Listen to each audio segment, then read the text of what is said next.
Hello and welcome to the Unofficial Controller Podcast, episode 255. Yeah, you've heard me right, episode 255.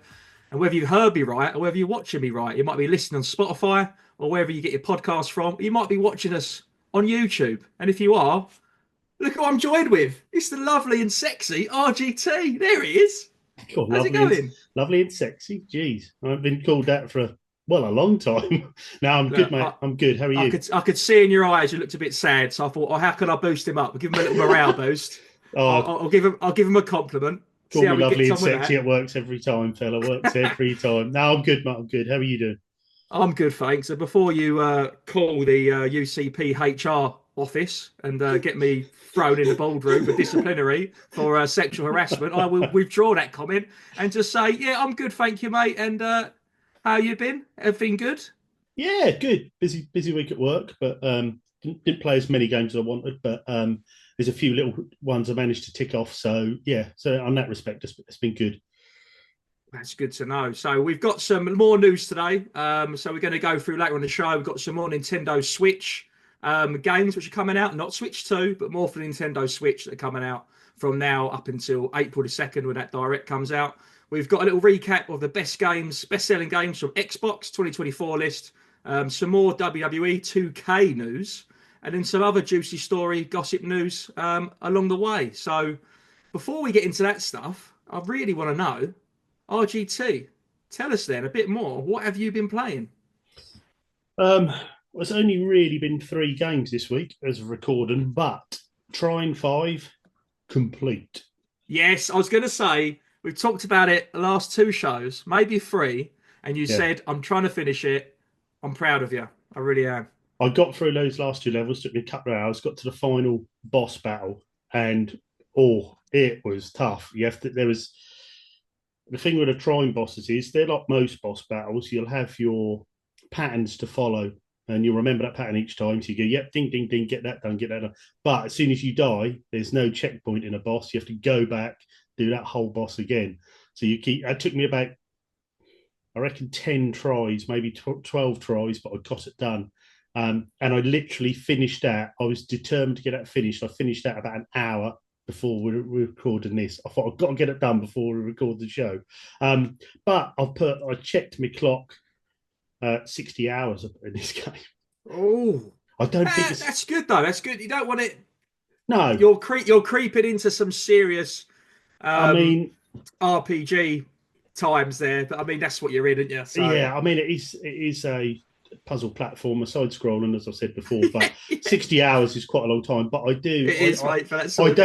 don't blast through games. I like to sit there, work out the puzzles. Sometimes I'm on a screen for 15-20 minutes each one, trying to build the bridge or get out of there or try and stop the bosses. So it took me time on it, really enjoyed it.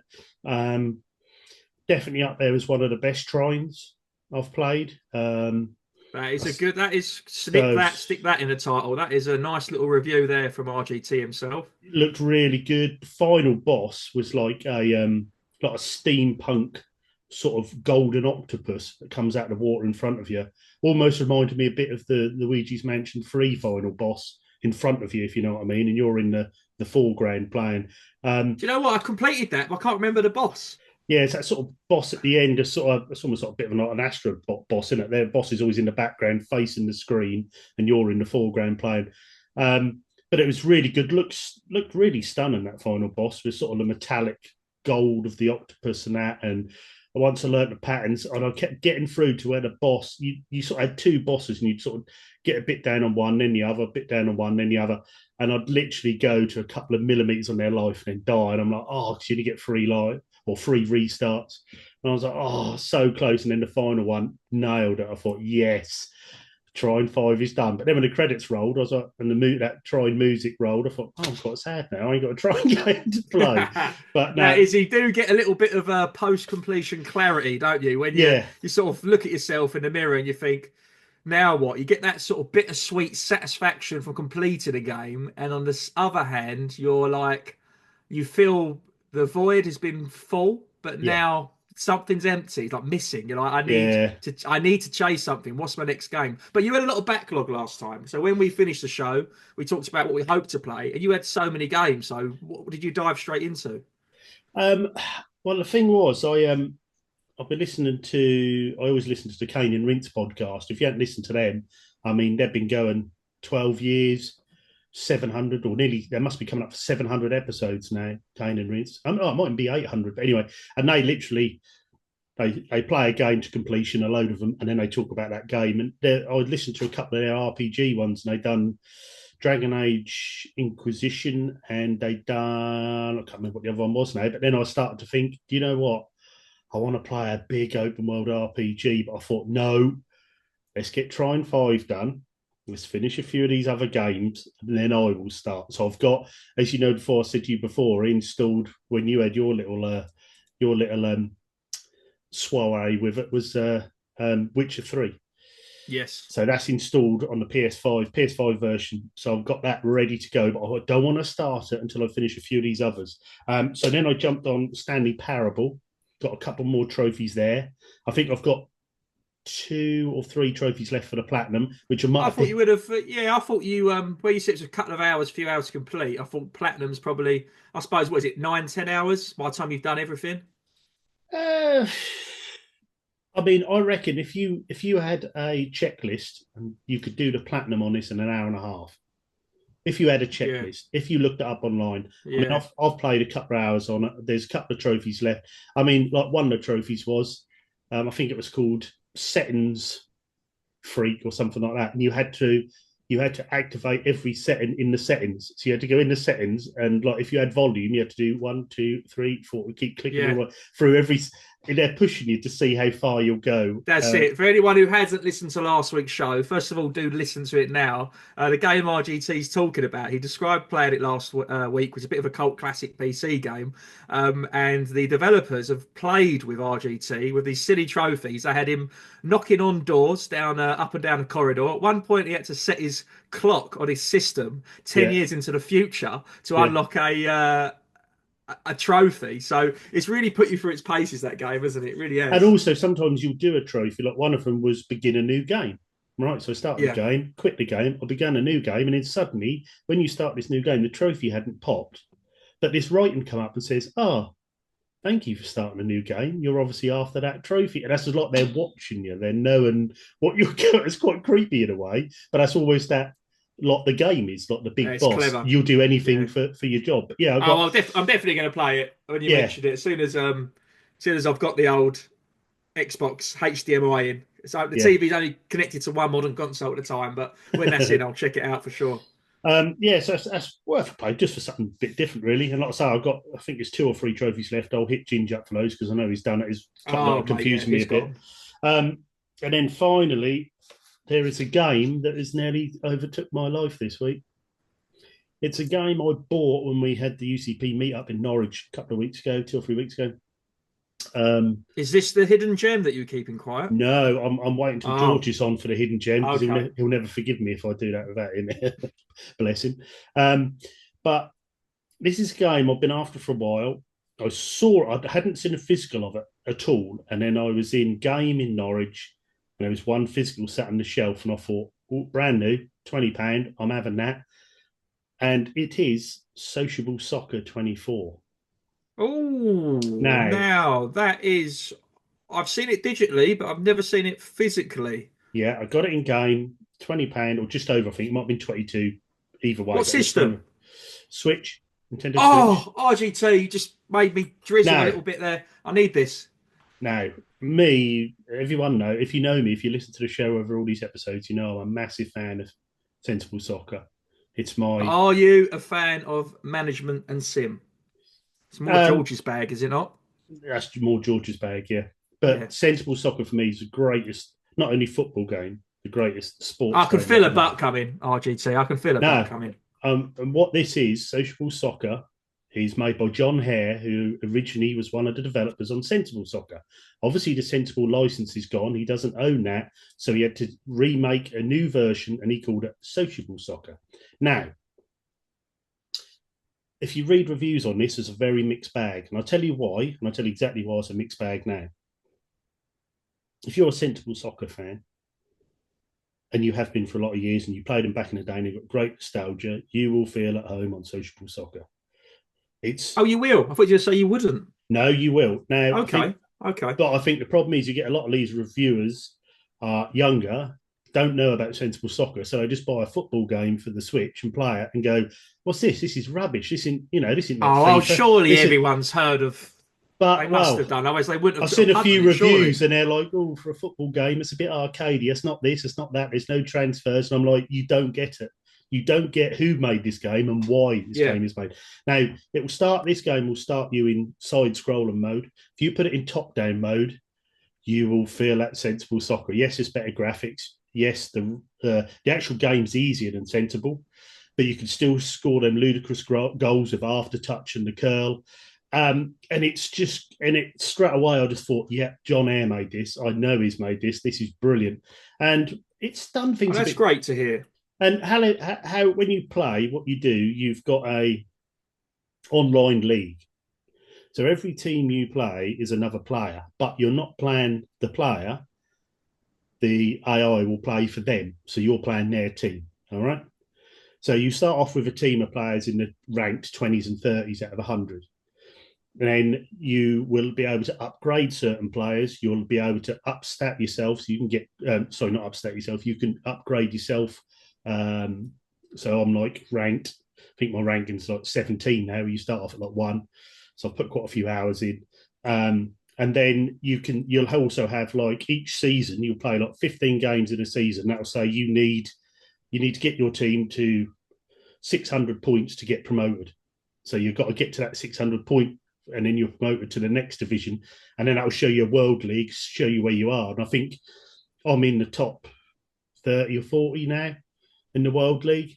But then each season you'll get a lone player. And also when you How upgrade, big's the? Is it a lot of servers? That seems. Are you very, very good, or is there not a lot of people online? I don't want to um, take the credit away from RGT, but I that is haven't mental if you're in the top 50. I haven't lost many games, to be honest. I'm a bit of a passionate Oh, player, so okay. I haven't lost many games. But it will feel easy. If you're a sensible soccer player, it'll feel easy. But the if you know how to play sensible soccer, that's why, because you'll use the aftertouch. The keepers, you think they're Oh yeah, rubbish, but so anyway, because you're it bending the came right. back. Yeah, Yeah, so you it can came back to you.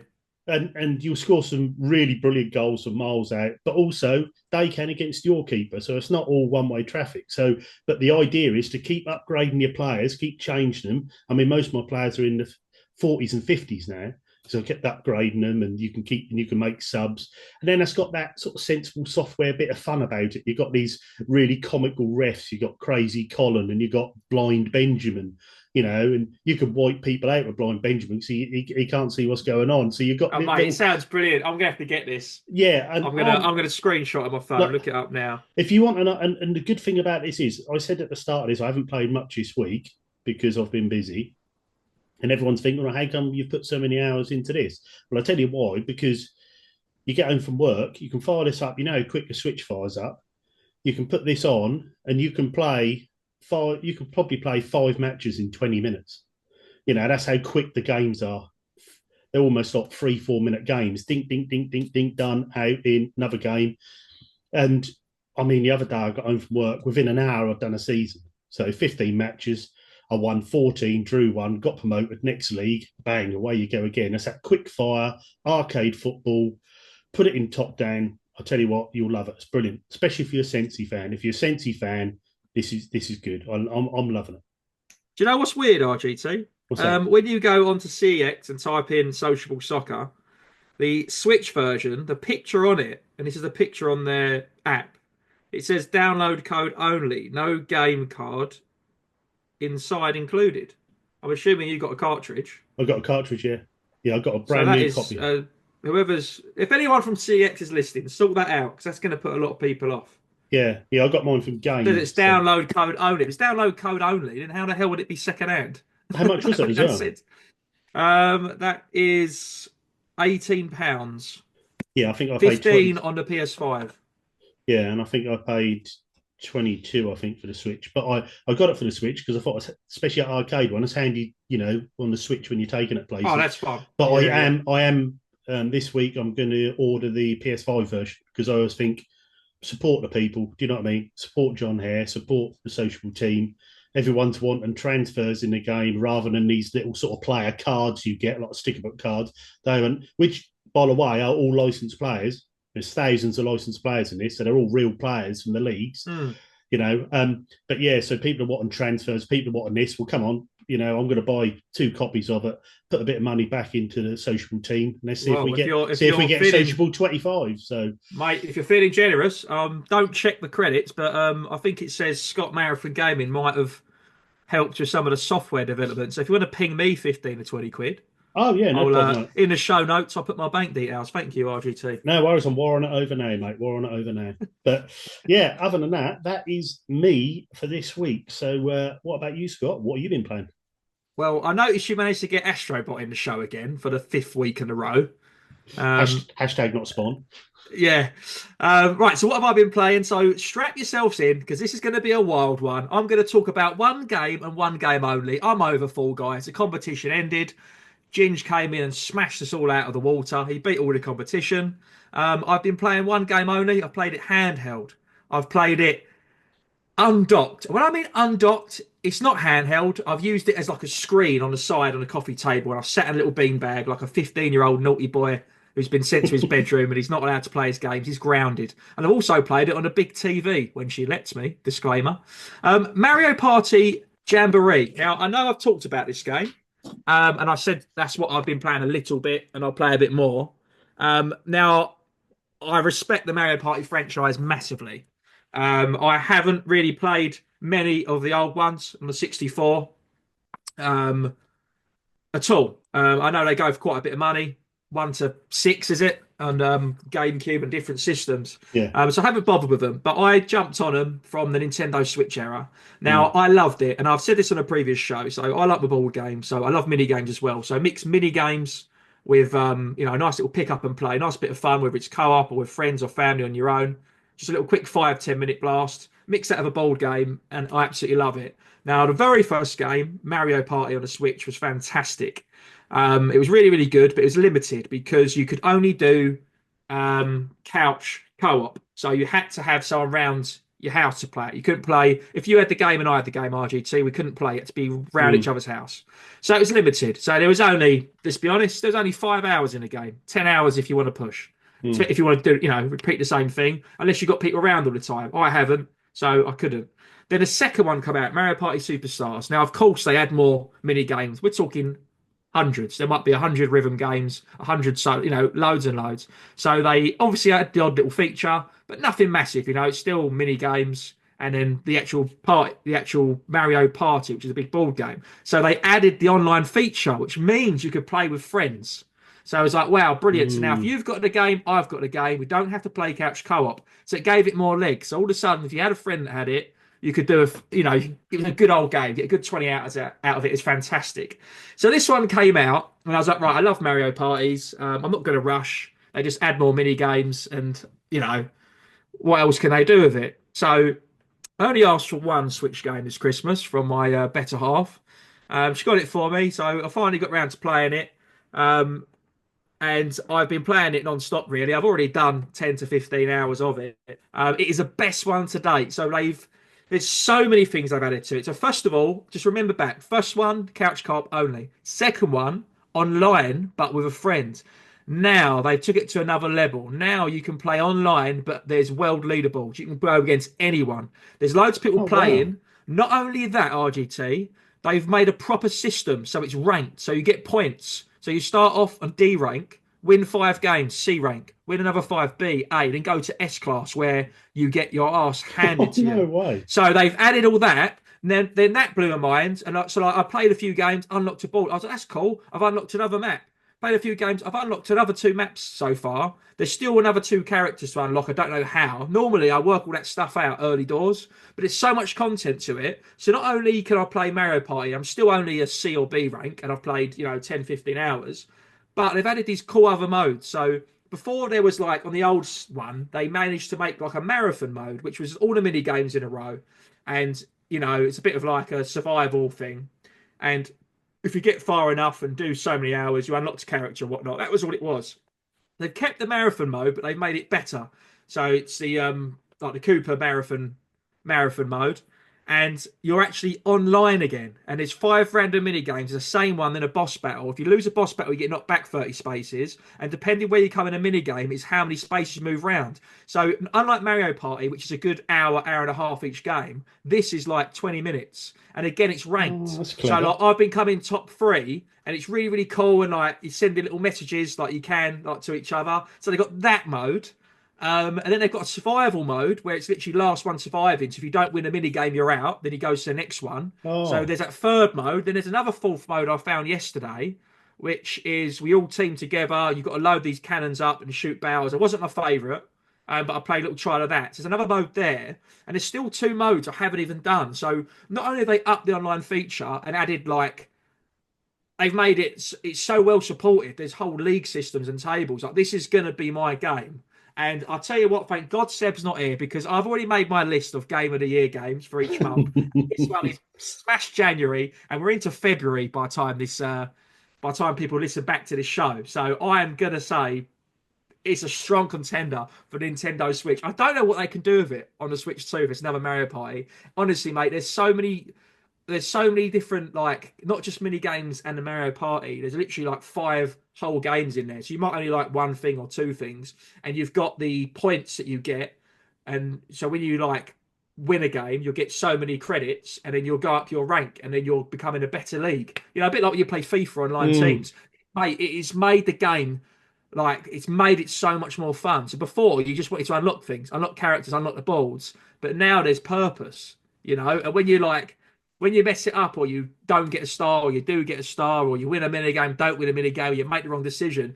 You're like, I'm like bearing in mind this is Mario Party, it should be like a nice easy game. Mate, I'm raging. My blood spawn. I'm proper pumped up. I'm like, oh no. She's like, what game you playing? Thinking I'm playing like, I don't know, Resident Evil or something, or I've run out of ammo shooting a zombie. No, I'm playing Mario Party. It has got me hooked. It is, mate, it is brilliant. nice. And that's nice to hear as well. Look, I mean, Nintendo are quite heavily criticised in the past for games like Mario Golf Rush, Switch Sports, where they're releasing them with not a lot of content. So it's nice to see that this is coming out with loads of content. Yeah. And Don't get me wrong. I reckon they always knew how they could have done this, and I reckon they could have done the internet thing 2 ago. They've eased it in, if you think about it. mm, Couch co-op, internet friends only. Now give them everything. It's like yeah, they've creeped it in, you know?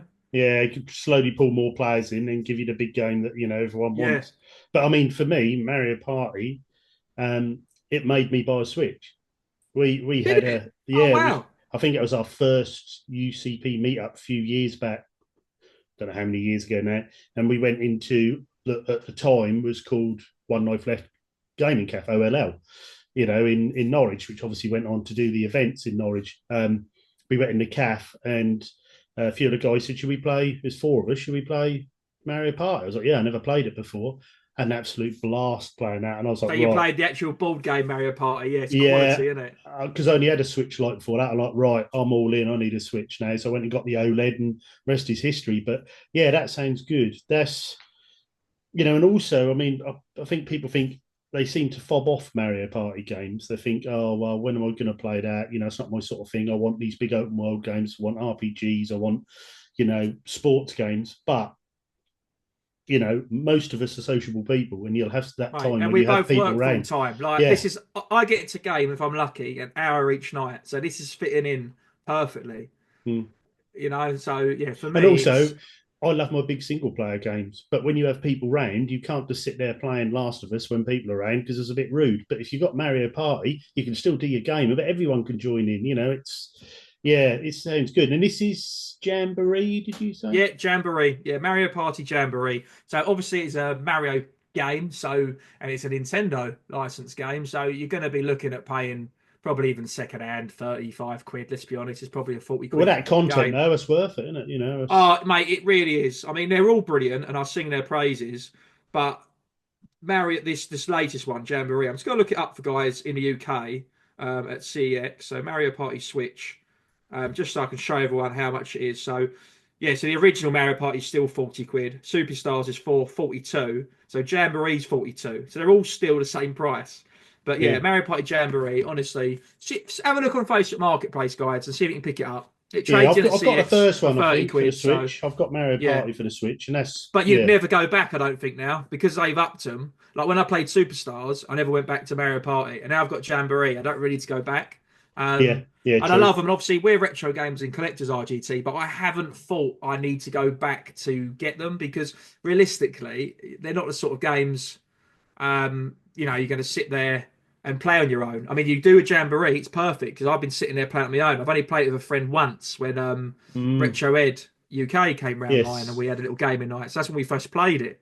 But realistically, if I buy the old ones on the 64, Mario Party 1 to 3, um, they unless you've got someone who's going to be sitting in your games room playing you side by side, you're not going to play it, are you? Other than the No, mini true. games. So yeah, it's mate. That is all I've been playing this week, and I will defend it when Seb comes at me with his machete hands like Wolverine. Honestly, it's a really, really good game, and if that was a launch game with Nintendo Switch 2, amongst a couple of others, it would fit in very much Mm. indeed. So yeah, I think that came out in the autumn last year, I believe. Yeah, I mean, I'd sort of missed that. I'd seen it crop up in a couple of sort of emails I'd had, Yeah, Jamboree, and I hadn't taken any notice of it. I don't think I'd even realised that was part of the Mario Party scene. I'd just seen Jamboree. I didn't think nothing of it, but it was only when you'd said, and I started thinking, yeah. I might have to buy that because that could be some good fun, Especially even in Coach Kart could be good fun, So Oh mate, I it got is plenty of Joy absolutely Cons, excellent. so yeah. Oh, that's interesting. Is that it? Is that what you've been playing? That literally, mate, that is all I've been playing Kane this and the week. Is Jamboree literally this week. hanging in. Yeah, me and my jamboree is sore, RGT. I tell you, once the video cuts out, I need you to have a look at it and apply some cream, please. Cream on standby. Right. So what I've got on standby is some news. So obviously at the Unofficial Controller Podcast, we always talk about the games we've been playing. We like to share them with you and let us know what games you've been playing by joining the Discord. You can find that within the show notes. But we like to bring the hottest news from around the globe. We sort of go around the internet, try and find the best juicy stories, put them together and share them with you guys. So we don't just cover modern, we don't just cover Switch, we cover Xbox, PlayStation, old generation consoles. Even we talk about retro. So you get some special episodes sometimes, and we do interviews. We get on developers and all sorts of people within the industry. But I have got some exciting news today. I'm going to start with what I've got at the top here, RGT. So we mentioned last week on the show about the Xbox Developer Direct. Mm. Now, I myself only watched it a couple of days ago. So there might be people here that have missed it. So in case you haven't had time to watch that, or you have seen it and you wanted to know a little bit more, or you wanted to recap on the games, I'm going to go through each of them right now. So we had a Xbox Partner Developer Direct. So during the latest Developer Direct, they showed off tons of brand new gameplay. This is reported straight from Xbox themselves on their website. And developer insights of 4 upcoming games launching for the Xbox Series X, PC, Game Pass, and Cloud, and even surprise released a bonus remaster along the way. So that will be a hot bit of news, which we'll save for Mm. the end of this article. So they visited the studios behind Doom, The Dark Ages, South of Midnight, Clair Obscure, Expedition 33, and the never before seen Ninja Gaiden 4, which a lot of people have been jumping up and down Yeah. about. So if you're on social media, you may have already heard of this already. To get an inside look at new gameplay footage, as well as key information from each game. Direct from developers working the team, plus to celebrate the return of Ninja Gaiden, we also announced that a remastered version of the beloved Xbox classic Ninja Gaiden 2 Black will be available for Xbox Series X and S, PC, and Game Pass from today. So this is already out, guys. So by the time Mm-hmm. you've listened to this podcast, this is already on there. So they've chucked that on there, and the Ninja Gaiden series is so heavily loved, really. It really, really is. So we'll touch into a little bit about that in a moment. The game which was atop of my list, which I have thought looked really, really cool, was a new Doom game. So the Dark Ages, which is launching in May 15th of this year, which again is on Xbox Series X. It's on Windows, PC, Steam. It even says it's on PlayStation 5, but you can play it day one with the Xbox Game Pass. So the team at ID Software shared a deep dive into Doom: The Dark Ages and revealed that the cinematic epic first-person shooter will launch on May 15. Now, if anyone played the last Doom, it was mental. They had the heavy rock music. This is all the same and much more. It really Mm. is. So Doom: The Dark Ages, a prequel to the critically acclaimed Doom 2016, the one I just spoke about, and Doom Eternal, is set in a dark fantasy sci-fi world within Doom's immediately recognizable hellish twist. In a segment, three core pillars of the game were explored: combat, which dug deep into new deadly weapons of mass destruction the Slayer could wield; exploration, which offered a glimpse at an incredible new medieval inspired setting that would take players to a never before seen dark and sinister realms. It did look really, really cool. And story, which gave an overview of the characters and stakes the Slayer will face in his journey to turn the tides of a war. This is the most ambitious Doom game to date, and I agree because I've watched the trailer. ID Software is seizing the chance to present both newcomers and long-time fans alike with an epic adventure as a super weapon in the medieval war against the hell itself. Now, I don't know if you've watched that trailer, RGT, but I watched it myself, and to be honest with you, I thought it looks like it's going to draw. If you haven't played a Doom game before, you're not familiar with the franchise, I think it's going to bring a lot more players in. It Mm. looked really, really cool. I know the last Doom was obviously modern, but it did feel very similar to the other Dooms. Yeah. And you can tell it's a Doom game, but it looked so well polished. It looked like there's not been a Doom game for 10 years. They've been working on it for 5 years. And it literally looked absolutely awesome. There was a lot going on, but you knew it was a Doom game. It just looked like if all fans of Doom, I don't know, got around a table and shared ideas of how to make a modern Doom game to appeal to young audience who aren't familiar with John Morero's classic Doom and I haven't Mm. played, Doom 1, Doom 2, Doom 64. So, yeah, I thought it was absolutely awesome. And I think that is really, really big news. And probably, other than Ninja Gaiden, probably the most exciting news to me, myself. I know previously you've struggled with a little bit of the first person shooters, RGT, but you have been on a bit of Borderlands. So, would you fancy a bit of Doom? I think I'd go back to like 2016 one and play. I like to play through and then Eternal, and then jump onto this. But yeah, I can't see why not. I mean, that sort of hectic blast and sort of melee combat as well looks really good. Um, Going back to the Ninja Gaiden 2 Black remastered, I think that is genius from Xbox. That is absolute genius because you know Games Pass and Xbox themselves have been taking a bit of a hammer and end of last year up till now. They need to get the numbers back up on Games Pass. Drop that on there, day one. That's on there. You can play that. You ain't got to pay for it. Well, I've been a new subscription. Not only that, you're going to get new players playing that game, ready for Ninja Yeah, Gaiden and then, 4. mate, that's why it's so clever. And, Because yeah, and I I think messaged you off the genius. show, didn't I? And Yeah, I said they've dropped this a retro game. I said we could play it. We yeah, could talk about it on the show. Obviously, unfortunately, we didn't get time around to playing it. But again, the fact that they've announced a new Ninja Gaiden, it will get people playing it, and then yeah, they'll get a taste for it. And it's genius. They haven't yeah, had to do much. They probably just run it through some machines that have polished it, upscaled it, ray traced it. I don't know all the technicalities. yeah. Um, but yeah, it's going to draw people into the next game, and I think it might work for me because I've got a lot of friends who are very into the series. I've got I don't know if you're familiar with Retro Chef. He does Swap Shop on YouTube. Mm-hmm. Lee, really really nice guy. He's not too far from me. That is his like favorite game of all time, especially Mm. like on the But that's the arcade. genius thing as well, because you're going to be getting them big fans, and Yeah, there is a big fan system for this all the way it's back been from going the forever. Yeah, NES all the way through. They're loving them games, so you're going to bring them. You're going to bring them up and just say, look, here, look, yeah, play this one again. That's remaster. Play this again. Get ready for 4. Not only that, with how people have been saying that there hasn't been a lot of Xbox first party games of late, but this is now on your Games Pass. If you're on Xbox, you use your Games Pass, you haven't played Ninja mm. Gaiden, here's a new game to play. It's a remaster. If you haven't played it before, play this. If you're enjoying it, well, you're going to play 4 as well, aren't you? So, yeah, it's clever. It's drawing people onto Games Pass. It's drawing people into playing number 4. Yeah, great idea from RGT, can I Xbox. ask you a question as you are the retro gaming oracle? You And I certainly don't can. mind embarrassing myself, so I'll put it out there. Ninja Gaiden and Shinobi, Mm-hmm. are they intertwined? or are they completely two separate entities? They're two separate entities, as far as I know. Because Yeah, that's what I think. I always get them mixed up. I was just about to say I've got it on the Game Gear, and I was like, no, I'm talking about Shinobi 1 and Shinobi 2. yeah. So I think I do mix them up. Yeah, NES games, I think, were the original Ninja Gaidens, and then they've sort of been coming through the systems ever since. And I mean, I know the. It was an arcade game, though, wasn't it? I'm sure it was. Unless I am thinking of Shinobi, and I've got my panties in a twist. Yeah, I'm not sure, to be honest. I wouldn't know. I know that they got a big following, and then I remember people used to rave about the Xbox 360 one, which would that have been Ninja Gaiden 2 Black? Maybe, I'm not sure, but I know people raved about that, and that was Yeah, almost had that sort of soul. yeah, that's the one they said. Yeah, was it the original Xbox? I think.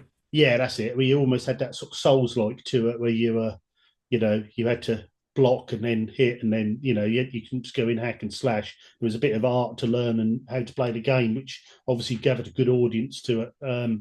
So yeah, I think it's a brilliant idea, and I think that'll do well for Xbox. Hopefully, get them Games Pass figures back up. Yeah, so there's a great announcement from Xbox about Ninja Gaiden, a new game coming. They're releasing a previous one, just sort of polished and released for everyone to play backwards compatibility wise on the Game Pass. It's genius. And then we had Doom, which is a very, very good announcement. And then every announcement after that were all really, really solid games. So I must admit, I hadn't heard of many of these titles at all, if any at all, if none. But I did again watch all the trailers. I watched the direct, and they all look really, really polished. So the next one is South of Midnight, and this is coming on April the 8th. So South of Midnight, and again, it's on everything you expect it to be on: PC, Windows, Xbox app, Xbox Series, Game Pass. So, Compulsion Games took us behind the scenes at a studio in Montreal, Canada, to learn more about the South of Midnight. Now, this is a third-person action adventure game, which releases on April 8th. In Compulsion's segment, we learn more about the journey of Hazel, the game's protagonist, which leads her into a darkly magical world where she discovers her new abilities as a weaver. Her story is filled with a Southern Gothic folklore and encounters mythical, larger-than-life creatures that shape her growth and understanding of her newfound powers. You can see more South Midnight's handcrafted art style, world building, and combat in their new trailer. Which, if anyone wants to check out, that would be, you can go onto even on your Xbox, you'll probably be able to activate it. Or just type it on YouTube if you don't want to watch the whole direct. But it looked a really, really solid, like a big game. This looked like there was a lot of story in there. Again, a lot of atmosphere. The graphics look fantastic. I mean, all these games did really. Yeah. But I knew nothing about that really. But the game looked really, really good to me. All of these look fantastic. And that was no exception. What did you think of that one? Was this the one where they'd done it? They'd almost made it look like stop motion. They'd sort of altered the frame rate to make it look like a stop motion sort of art scene in this game, hadn't they? What do you mean by that? The stop motion? Well, if you look at when they were playing like the trailers of it, like stop motion, like the early like Wallace and Gromit and ones like that, it almost seemed jittery. No, you're right, mate. Yeah, like almost like plasticine clay faces. And I thought, actually, I think nowadays with so many genres and so many games out there, I've always said I say this on the show all the time. To draw an audience in, you've got to do something well, but do it different. And they've done that. And I thought this looked very interesting. And another great one to have on Games Pass. I mean, I think, something so different and unique. I thought, I quite like the look of this. I thought, something I'm going to follow the progress. And I'm quite surprised that's just dropped on Game Pass, because that could have easily, it looks really, really good. Like, if it was 30 quid, just showing that trailer would have done. They really are pushing the Game Pass. They really are obviously trying to keep it alive, because this to me seemed a really big game just to chuck on there. Yeah, a new game, so inventive and an original. This is a big game.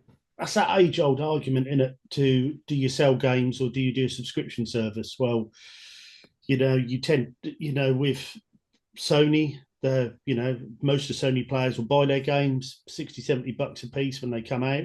Whereas your Xbox people are mostly into the Games Pass, but the idea is that you keep increasing the numbers of subscribers to then counteract the price of making that game.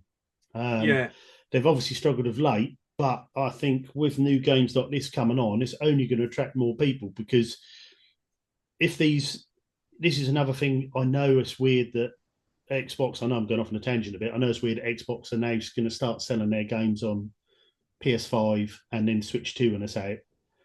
But also, if you've got like this, you've got 4 or 5 games coming out in a short period.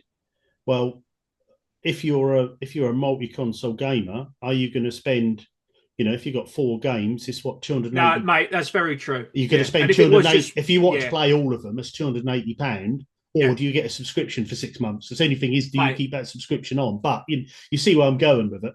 You Yeah, know, it's genius. 'Cause if you just wanted one, if it was just one of these games out of the four, let's be honest, I think they're all on yeah, Game Pass and they will be revealed out in a second. But if it was just one out of the 4 or 5, you'd be thinking, that's not going to draw in many people. You might get 5% more yeah, or, a few thousand get mm, Game Pass. But if you give them half a dozen games, say they're all on Game Pass, you could see a 30% increase. You don't know, do you? no, Because you're no, literally giving them so much bang for their buck. It's yeah, anyone who's on the fence of one leg over a PlayStation and one leg over Switch, you're going to throw both legs over Xbox and jump in yeah, that garden and yeah, slide down that slide with your I'm about to say with your portal, but we haven't got one yet. With your Steam Deck, but yeah, that looks absolutely incredible. I tell you what, if you have got a bit of money and you're impatient and you don't want to wait, and you've been following that game for the developers, you can actually order that and pre-order it right now. So Deep South with Hazel, you can pre-order today and play it up to 5 days early.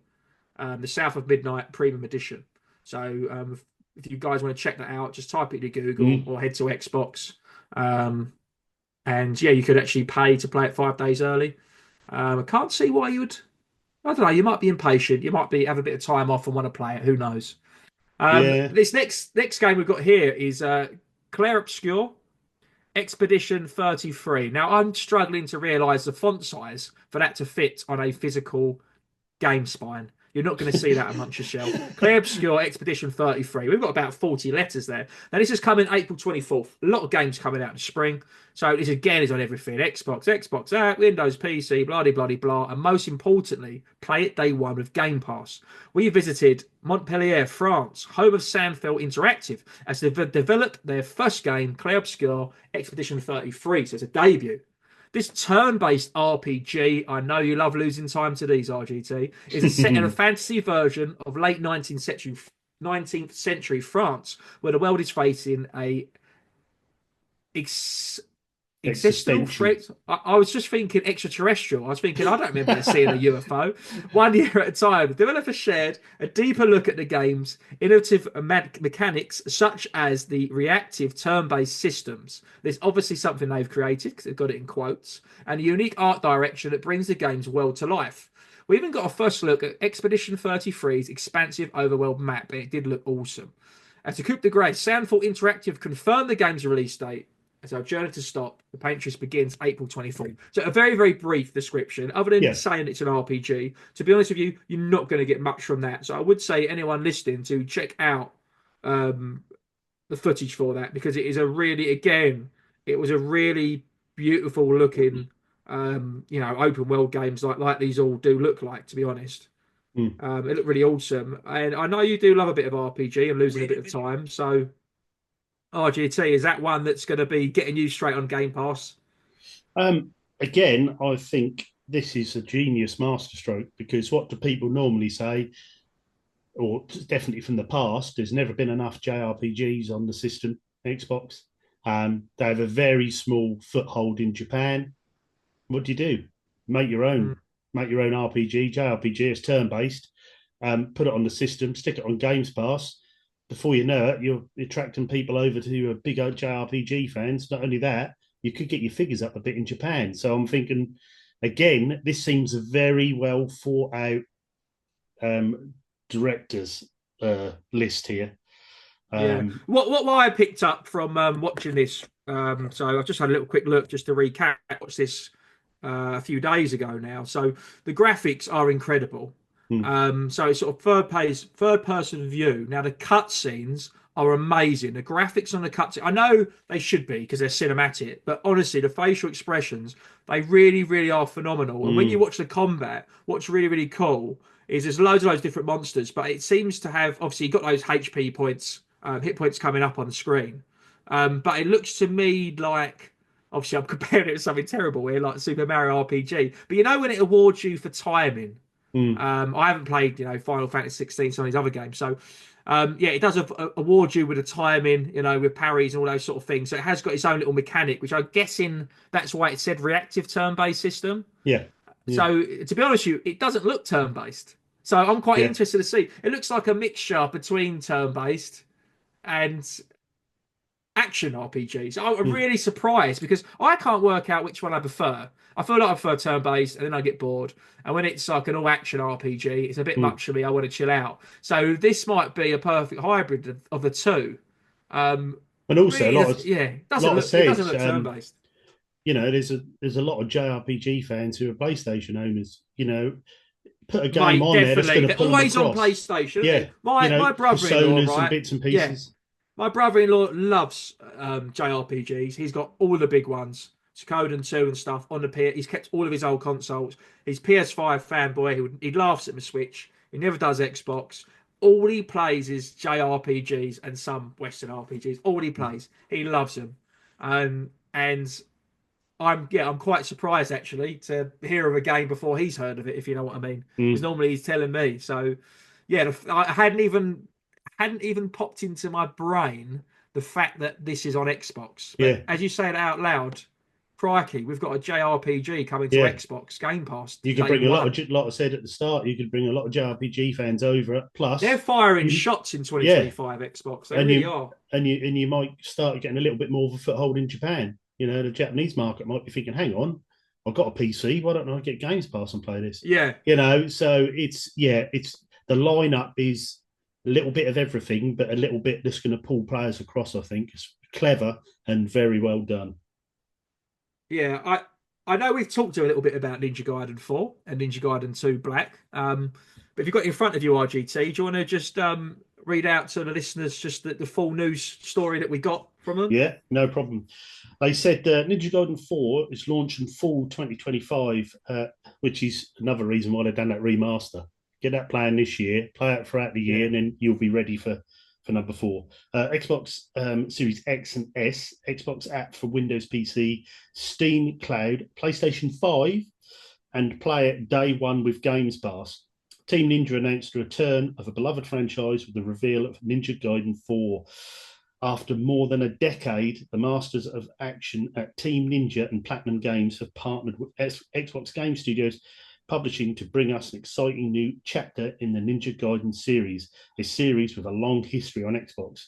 We're introduced to Yakumo, a new protagonist whose objective lies in the heart of devastated Tokyo. On his mission, Yakumo must not only encounter fiends and demons, but also the legendary master himself, Ryu Hayabusa. Gameplay footage showed that Yakumo will introduce players to a stylish new take on ninja action with blood-bind ninjutsu alongside legacy techniques like the flying swallow and a Zuna drop. Ryu will also return as a playable character with a revamped arsenal that stays true to his signature brutality and precision. During this segment, developers from both Platinum Games and Team Ninja shared details about the game's story, the setting in a near-future Tokyo, and its action-packed combat mechanics. We also got a glimpse into the creative process behind this highly anticipated title, which will be released in fall 2025 and can be wishlisted on Xbox, PC, and PlayStation 5. For latest information, follow Team Ninja on the social media, YouTube, X, Facebook, Instagram, and also you can check out an interview with developers on the Xbox Wire.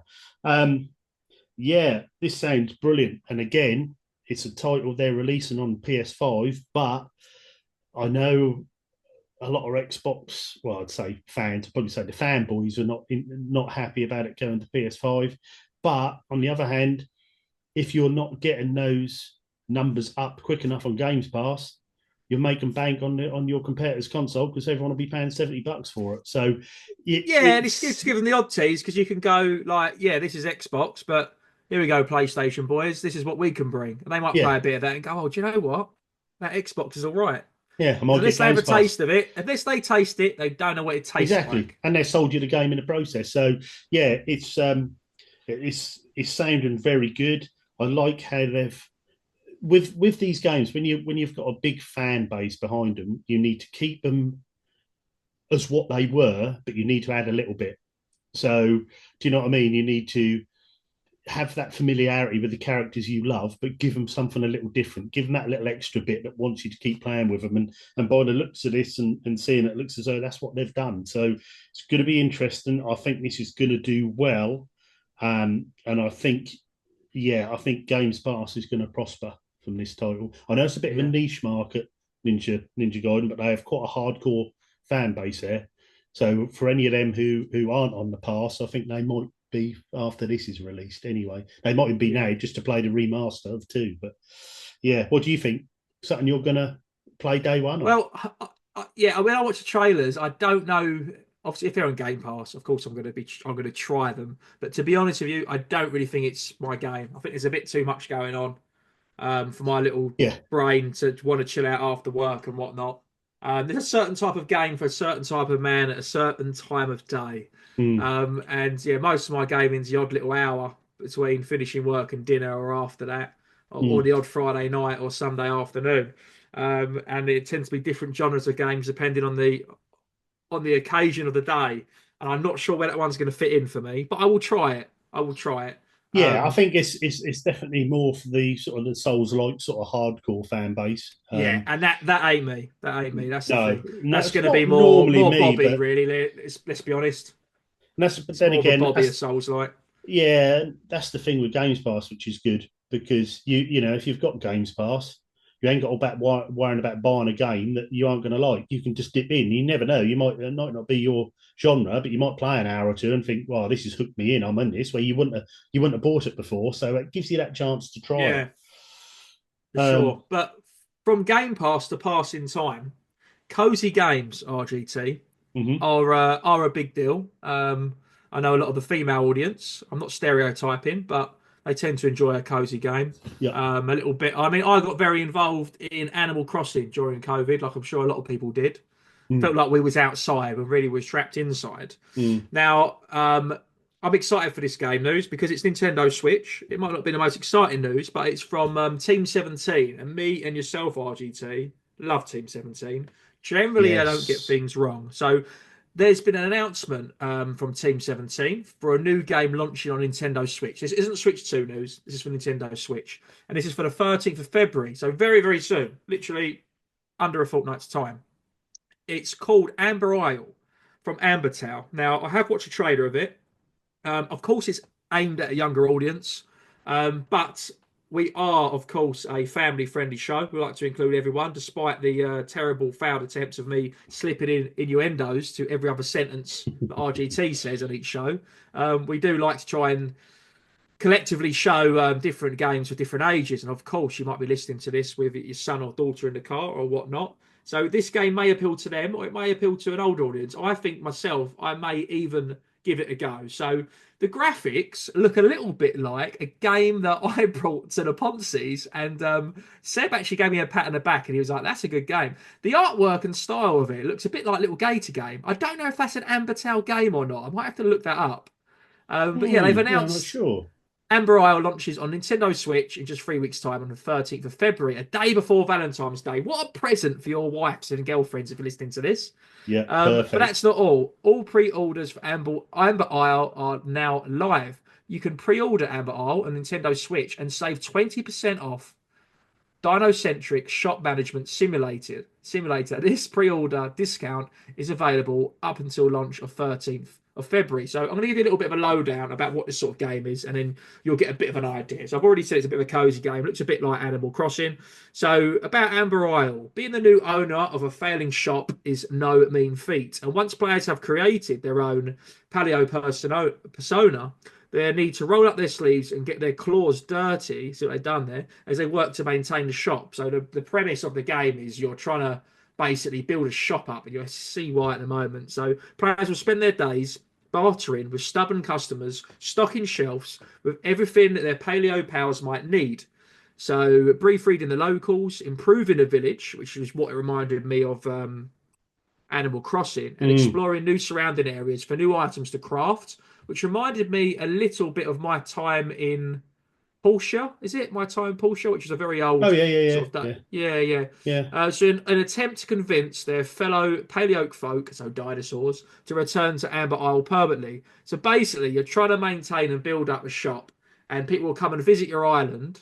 It's kind of got all of the very famous, farming simulators, Animal Crossings, cozy games. It's the It's best out got of that sort of each of them. Stardew feel to it, where you Yeah, it you really can has. progress and upgrade and get better as you go. And I quite like Yeah, the so you look of got this.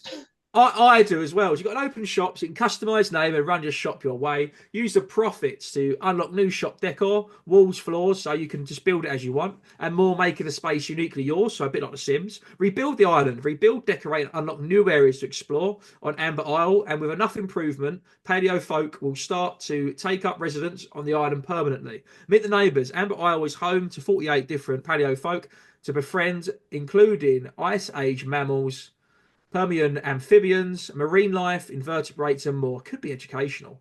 Mm, Express your pension of the prehistoric and design your very own paleo folk. Change your clothes, create. So that bit reminds me of a little bit of a sort of younger audience where you get to sort of mm. dress them up in colours to create your perfect paleo persona.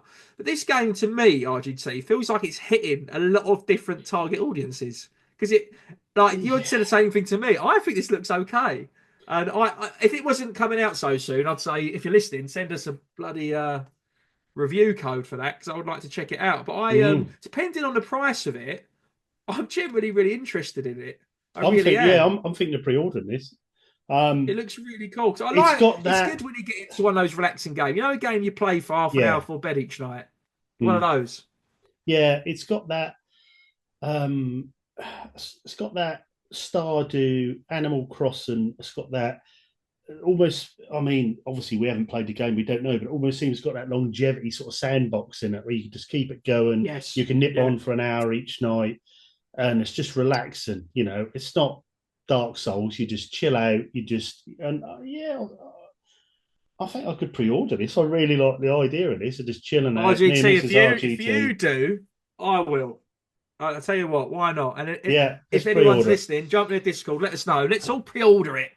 Let's And the all thing is, pre-order as it. well, we're fans of Team 17 anyway. They very I rarely am, mate. Yeah, publish yeah. or develop a bad game. They're so good. They won't Um, put their name on anything bad. Let's be honest. no, no. So yeah, I'm all over this. I quite like that. I think it would be a good little chill out. Put plenty of hours in, build your shop up. Yeah, this looks good fun. Very good fun. Just while we're on Team 17, I did mention this. I've just fact checked myself, and it's come up with lots of different articles. But I will say it's a rumor in case I'm incorrect. I don't want anyone suing me, so I will say this as Scott, not as representing the UCP. Now, Team 17, they're still operating. From Wakefield, England, based developer and publisher of video games, working simulation games, blah blah blah blah. Apparently, they're changing their names to Everplay Group PLC, effective in February. Now, I've been on Team 17 website, it says nothing about it. But when you type in Team 17 news or Team 17 name change, it's been well documented that a parent company announces a name change, but the Well, developer will still live on. So I'm not sure what the changes are actually going to be. I don't get that says to me uh, that almost like this other group has got a being majority. brought out. Yeah, got a majority sharehold, and they changed the name, which for me is quite sad because I was playing Team 17 games back in the. I know the company's changed a lot since then, but I was playing them back in the 90s, early 90s. Well, they're a On the British Amiga, developer. and I mean, yeah, they're on the yeah. Amiga and Mega Drive, and I God mean, knows what Worms was else they done. revolutionary and it's Exactly, been yeah, founded in 1990. So yeah, I mean, this is a little bit breaking to all of us, really. But yeah, I've heard a few people talk about it in the past week or so. So this is quite fresh. But don't be alarmed. Me and RGT are both big fans of Team 17. And it yeah, and doesn't this look like anything's changing. I don't think there's going to be job losses. I mean, obviously, you can never say never, but it just looks like RGT said, it might just be hopefully not a massive new direction, but I maybe the think they've been majority brought out. shareholders just pulling Yeah, them all under one roof. But the thing with me is, even now, when I buy a Switch game or an indie game, and you see that Team 17 on, that's nice to see that little Team yeah. 17 logo on the front and the back. But yeah, Let's look we'll at it as a good see. thing. It might be, Yeah, listen, this company's got some money. They've got shares in Team 17. They're aware how good Team 17 is. They pump more money into it. They've got them to change their name and get their staff to take on their other games from other companies that aren't as good. So it might mean we'll get more Team 17 games. So let's not Exactly. panic. Let's This think could be positive. Let's think let's positive. think. That's it. We'll think positive. Now I've got some more positive news for wrestling fans. The Royal Rumble. By the time you've listened to this show, unless you want spoilers, you might turn your social media off. Myself, I'll be watching the Royal Rumble as well, because I do love watching that event each year, which is coming. I think, is it the 1st of February? I think it comes. Well, anyway, if you've been watching Raw or SmackDown on the build-up to Royal Rumble, they did actually announce live on the show, in proper wrestling fashion, by dropping. Paul Heyman dropped a banner from the sky.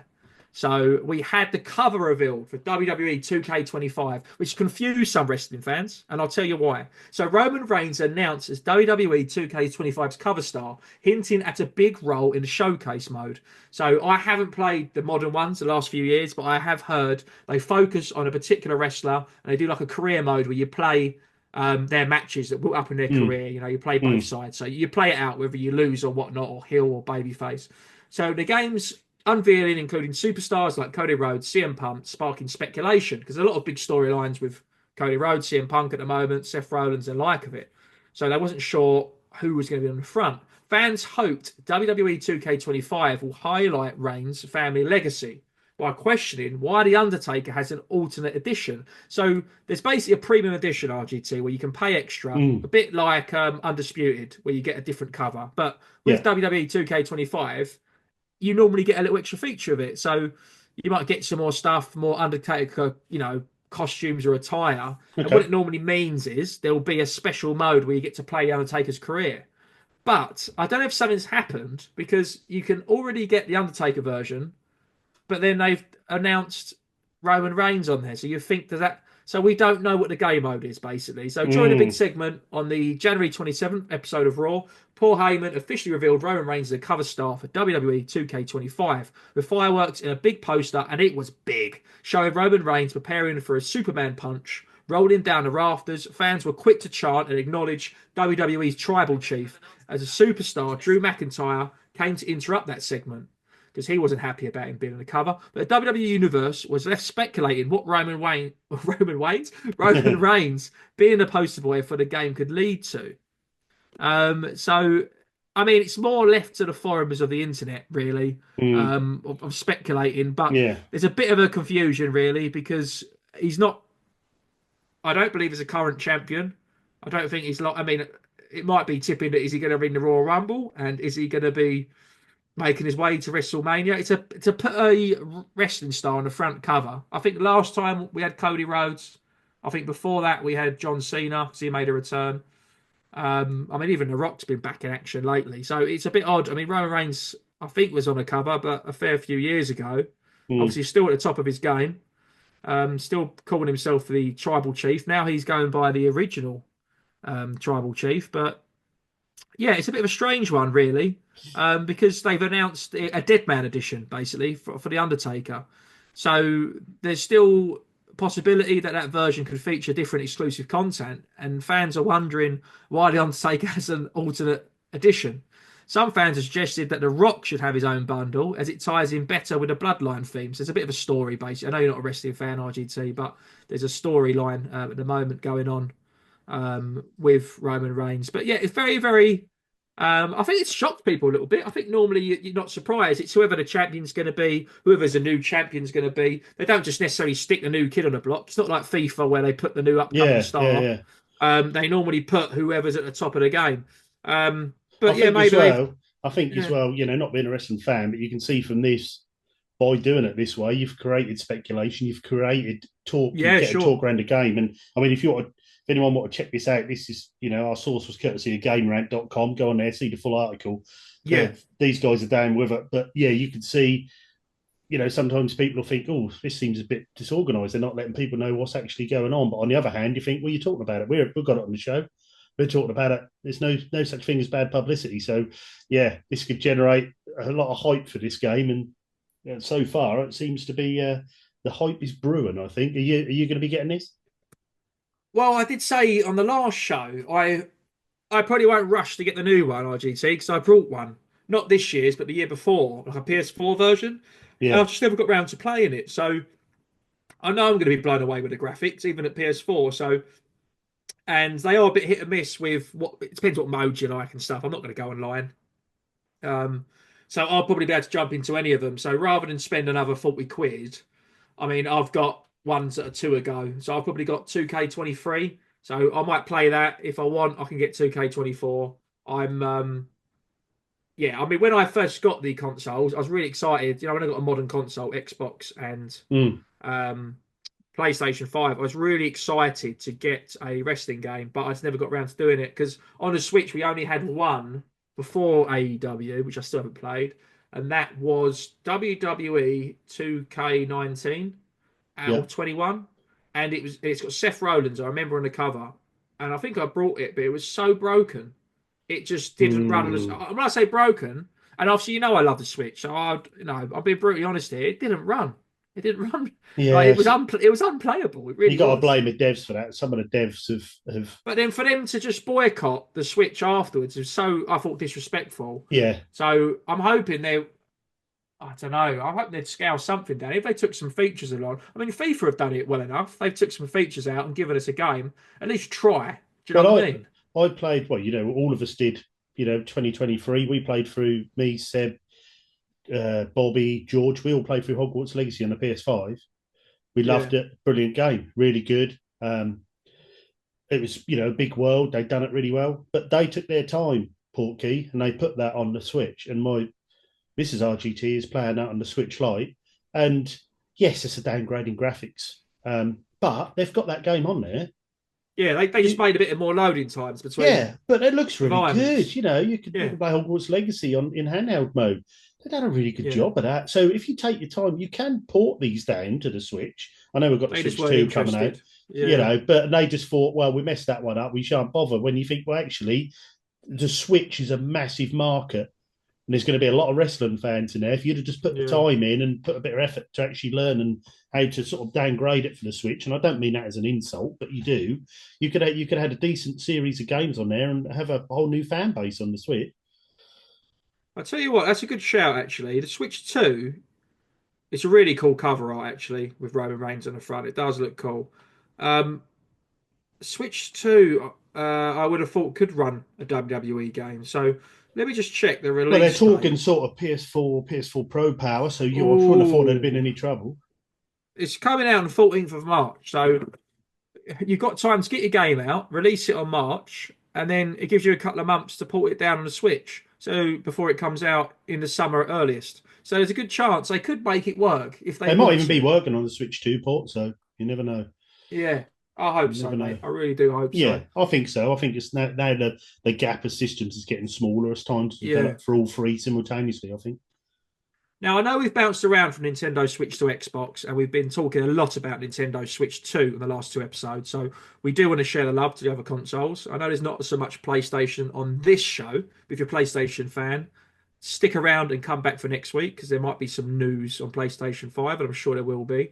But I just want to finish up this news segment by I was looking from Xbox, and basically Microsoft themselves have revealed their 2024 best-selling Xbox Store games.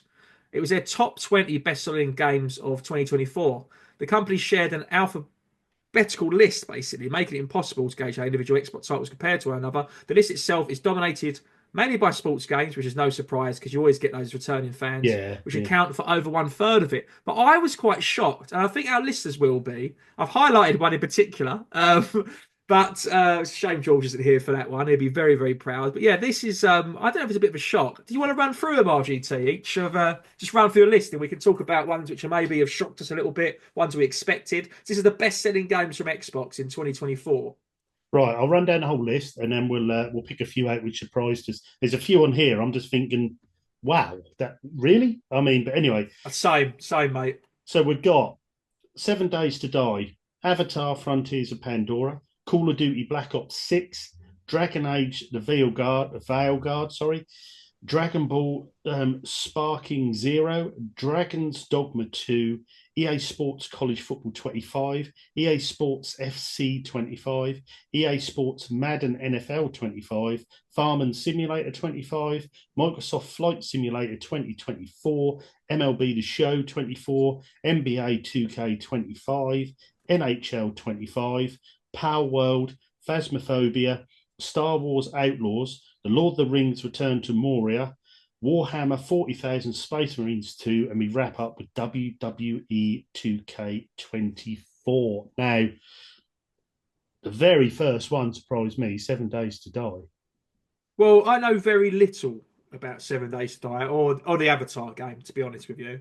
I was looking more of Call of Duty, which we'll talk about in a second. So, what surprised you with 7 Days to Die? Is it a mid game? Well, is it, if it's the one I'm thinking of, which I'm just Googling to make sure it is, isn't that the one that came out Survival game. Yeah, it came like out. Zombies. I had that on the PS4, like 2014, something like that. Mate, And I'm no, thinking, you're right. It came out. It came out in 2013, I think. and I'm then thinking, it released. how's that in the top sales of? Yeah, I don't. Yeah, I don't even know understand anyone it. was playing this, but yeah, Yeah, that's an open world game. Yeah, it's a first person shooter like a zombie, like exactly what we said. the only thing I can think of. I mean, I know a lot of people used to play this online, and it used to be quite Does good. DLC count? I don't know. And maybe there's been new DLC, and maybe this is because this is on sales. I take it, not on Games Pass downloads. So this is on sales. So it must have been cheap. Must have had a big sale on, and there's loads of people bought it, done DLC. I don't know, but Mate. It's a big shock. that's not an I didn't 11-year-old realise game. That's a last gen game. Yeah. But fair play, they're getting their money's worth out of that. Another one, next one down, Avatar. That surprised me. I mean, I bought that on PS5. I didn't like it at all. It was a typical Ubisoft map covered in question marks. Didn't do it for me. I know a lot of people like it. Fair play. But I know that game didn't do great, so I'm surprised. Again, though, maybe there was a big sale on that, and a lot of people snapped it up. Maybe this speaks volume for why they've had to change their marketing strategy. With putting some of these games in Game Pass. If this is what they've come up with in 2024, they can't just keep putting all their eggs in one basket, betting on a sport horse every year. And obviously, we can see that's the majority of their money coming in, because if any of those guys decide to cut a deal with another console with exclusivity rights for a few months, then obviously it's going to blow them out of the water. So maybe that's what's made them realise. They're like, hold on a minute, we're running on sport games here. I was shocked as well with Call of Duty because. Well, I wasn't actually, because if you haven't got a PlayStation, you had no choice. Because on PlayStation, Black Ops 6 was available to play through the premium subscription service day one for free. So I guess if you had an Xbox, you had no choice of it. And obviously, Black Ops is one of the more favoured franchises. But then wasn't Black Ops on Games Pass, or was it not? No, I think it was only on the PlayStation Premium. I think that was why I activated it again. It didn't come up. This is the new one, latest one. So I take it this must have been a deal that was already in place, whereas then, because obviously, Microsoft owns Call of Duty now, so I take it from going forward, they'll drop the Games Pass day one, I suppose. So, yeah, it definitely was on PlayStation. I remember trying it. I'll tell you what, I got premium just for it because Seb raved about the story mode, the campaign. That's it, yeah.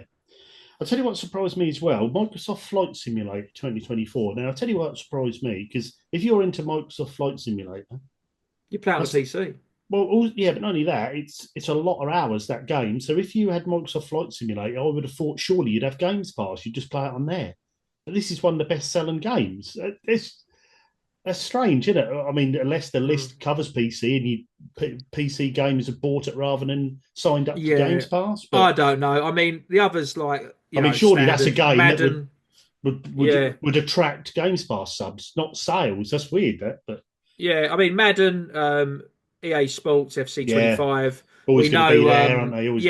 We heard about. I'm not even surprised by Farming Simulator, but yeah, we've heard about college football and obviously MLB The Show. We all know that George, host and director of the show, has brought 900,000 copies just himself, and they're actually stored in a basement in El Paso. And that is actually one of the reasons why he had to vacate Earth and head onto Starlink out of space, because he had such debts creeping up. He'd done all this Klarna now, pay later. And the boy did not pay. That's what happened to you try and get 900,000 copies of the show.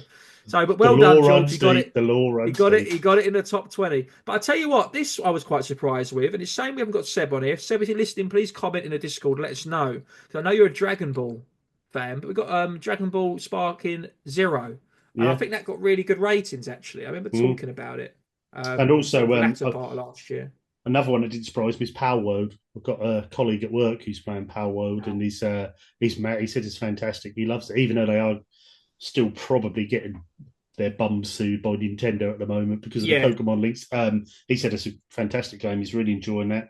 Star Wars Outlaws, even though Yeah, but you that's know, a shock again, RGT. If you think about it, if everyone's given it, saying it's a good Ubisoft game, but it's a 7, 8 out of 10, and it's in their top 20 best-selling games of I'll 2024, tell you what why does that that say is. about? I think AAA games were a bit thin on the ground last year, so a Yeah, lot of people who wouldn't have normally bought it did buy it. that's true. Listen back to the Ponzi's. I was bringing games back from 2009. Yeah, Dragon's Dogma 2, that sort of went quiet, but I know there's a big fan base for that. So that's done well. Lord of the Rings, that must have skipped me by. Yeah, it did me. What sort of Lord of the Rings game is that? I don't know that one. I don't really know a lot about it, to be honest. I haven't played a Lord of the Rings game since PS2. So Yeah, it says it's a survival game. oh, yeah, that one is definitely classy. 2023 survival video. Again, it's 2023. It's not even 2024.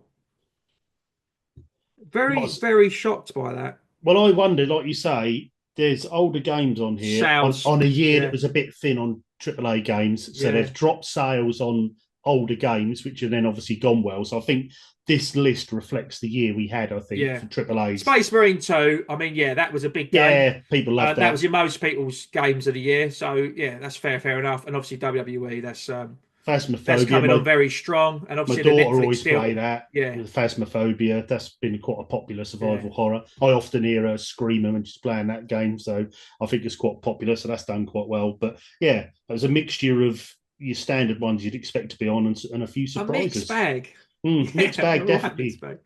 definitely a mixed bag there, Scott. I think that's the news wrapped up. Brilliant again, Scott. Very good. I think now we'll probably ought to go on to let everyone know about our tiers, I think. Oh, yeah. It's first time listening to the show. We say this every week, and I know if you're a regular listener, you're probably thinking, RGT, you keep going on about this. Do you have to say? We'll blitz through it fairly quick for you, all right? If you're a new listener to the show's always going to be free, always is free. Our Discord is free, apart from one little section, which is added as a little tier incentive on here. Basically, we have a thing called Support the Show. If you're interested, click on there, and it will show you these tiers, which are $3, you get read out on every show. $5, you get read out on every show, and you get yearly art merch as we change our artwork for the podcast. $8, you get read out on every show. You get art merch yearly, plus you get access to the Unglorious Chat, and that was the one I was talking about at the start there on Discord. You have all our different channels. We've got a little one called Unglorious Chat. So if you're a subscriber of the $8 tier and above, you're on there, and you can chat to the other subs on there about different things about the show or anything you want, really. And then $10, you get read out on every show, yearly art merch, access to the Unglorious Chat. Plus, you get our quarterly Zoom chat with hosts, which I did say on the last show. I think our next one is coming up. Must be end of February, start of March. But once we get 2 or 3 weeks before that date, I will go on the Unglorious. I will dump the date on there, see who's available. Normally a Saturday night, chat games, chat anything nerdy, chat anything you want to. Sit on there, just have a chat with some fellow enthusiasts, have a beer, just enjoy yourself. It's a great little catch up. And we will now go into the guys that are our subs at the moment. These guys are all pretty. We've got new ones, we've got older ones, we've got people who've been here from day dot when the show started. And this is just a little thing to say thanks very much for all you guys. We really appreciate it. And this is our list we're now going to read out. And we start with Cnox. Thank you, Cnox, our friend all the way from Sweden. Thank you to Cnox. Sorry, I was just looking at something miles else away then. there, son. Sorry. A big thanks, shout out to Carlos, who is the number one club. Yeah. Then we've got Firm Returns. Thank you very much. Then we've got the awesome Trestles New York. Big thank you to you. Yeah, and we've got the wonderful Bada Bing Star. Thank you, my friend. And a big shout out to Tingle Tuner or Tingle Awesome. Turner. And we've got the wonderfully talented, and he's now got new artwork, ink all the way up his arm, which looks fantastic. That is Digital Monkery, and also the head of challenge accepted every month. So if you want to join our Discord and join in with a monthly challenge, jump on, have a look, and see what he comes up with each month. But yeah, thank you, Digital Monkery. Then we have Rose Space Monk. And then we've got Thank you, the sir. yeah, and then we've got the wonderful Game and Graham. Then we have got Bald Balder, absolute legend. And then we've got the awesome Boba. And then we have a big shout out to Boba. I love Boba. Then we have got Seal Master Elliot. Ooh, sealed baby. Then we have this one sexy sort of dark horse guy that sometimes I speak to, but I know him. He's absolutely gorgeous. And that is Marathon Gaming. Oh, gave me a little bit of a Fat Zangief treatment there. I really like that. Oh, you That deserve got it. me going. I'll tell you who got me going. When we was doing the challenge accepted, I really thought I put in about 10 to 20 hours over the course of the month, and I got one crown, right? And it was hilarious. For anyone who was in a Discord, this next subscriber and supporter of the show is Ginge. Big shout out to Ginge. Anyone who's listened to the show and long time listener will know he wins all the competitions. He's a very good gamer. If you're a first time listener to the show, I will sum up sort of player Ginge is. Never played Fall Guys, right? Myself and other people in the Discord community and fellow friends and fans of the show were all competing to get the most crowns. We had a whole 3 or 4 weeks to do it. Anyway, Ginge was busy. He manages to log on. All of a sudden, he logs on. He messages in the group. He finds out he's got about 4 hours to get a score in. So he thought, oh, in 4 hours, he's a good gamer. He might get a crown. 20 minutes later, there's your first one. 20 minutes later, there's three. He just smashed the crowns. Yeah, And he kept I on said to you, unlocking the costume, mate. he It was is another level. yeah, bless him. I know he had a trying month, and I thought if he do come in late on this, he will get some crowns because that guy can game. I mean, he can pick any game up, first time playing it, and he picked it up. So well done again. So he is now what six-time champion? Is he now? I've lost count. He's in his own league. I don't know. It's like imagine if someone won a Champions League each year, and then you're like, "Oh, they're too good. We need to give them another trophy." That's the sort of thing with Ginge Yeah, now. he is a UCP champ. If you listen, if you're good at games, please help us out. Get in the Yeah. Discord because he's battering us every month. He's He awesome. really is. Next up, The next one, RGT on the list there underneath Ginge. yeah, that is the wonderful Harvey Retro. And then we have got the beautiful Emma Sharp. Thank you. A big shout out to Emma Sharp. And then we've got, well, we know he's not nowhere near Berlin, but we've got no idea where Greg is, but that is nowhere near Berlin. Then we have got Mumsy. So big shout out to Mumsy. It always makes me laugh when I say that. Well done, Mumsy. Then we've got the RGT fan club.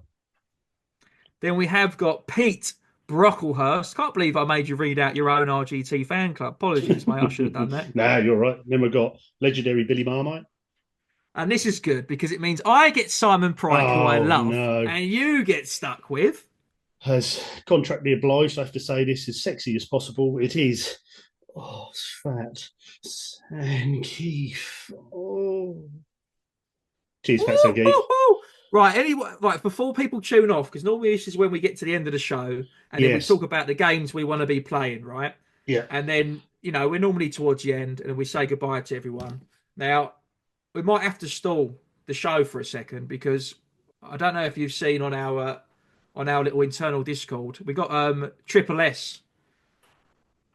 Sebastian is trying to log into the show. He's trying to join us because apparently he's got some breaking news. Oh, and wow. It cannot wait. It can't wait. So he's going to come in. Off the press. It's just hot off the press. So he's about to come in any second. Well, we'll chat. Shall we go with what we're hoping to play this week? And then we'll go what we're hoping to play. So make sure, guys, if you normally you turn off at this point, you shouldn't be. You should be listening. You should be intrigued. But even more reason to stay is there's going to be a hot bit of breaking news at any moment. So we'll discuss what we're hoping to play. RGT, I feel like I might as well start it off. I take it Jamboree's going to be top of this list. Well, that's the thing. I can't see myself playing any game other than Mario Party Jamboree. The only other, I'm going to order that Switch game, the dinosaur one, because that looked quite cute, but that's not coming out until about a week's time in February. I do want to go on Game Pass and see what's going in with the old Ninja Gaiden. But to be honest with you, mate, from what I've got in the calendar this week, I'm just obsessed with Mario Party and Jamboree. It's so good to be into a game. You know when you're really into a franchise and you're just loving it. And I'm not bothered about the backlog. I haven't got some other games I need to play. So I'm just happily to be focused, channel vision, a little horse running in my lane, a little dog coming out of the races. I'm just going to be playing that. And if anyone's listening has got Mario Party Jamboree, give me a shout. I'll send you my Switch code. Let's play a game online together because Maybe it's a lot more fun with friends. It might be worth, if a few people in the Discord have got it, I might be able to. How many players can you play online? I think on the board, I'm assuming it's just 4 actually. But obviously the marathon modes and all that, there's like 20, 30 players. And then the other one where you're fighting Bowser, I think there might be 8 players. But the actual Mario Party board game itself, I think, is 4. But yeah, that's literally all I've been playing. But RGT, what have you been playing? What are you hoping to play? Sorry, I should say. I am going to be all over Sociable Soccer again because I am loving that game. That's a quick pick up and play arcade football, which I'm really going to be enjoying and playing some more of. I want to get that one as well, actually, to be fair, when you mentioned it.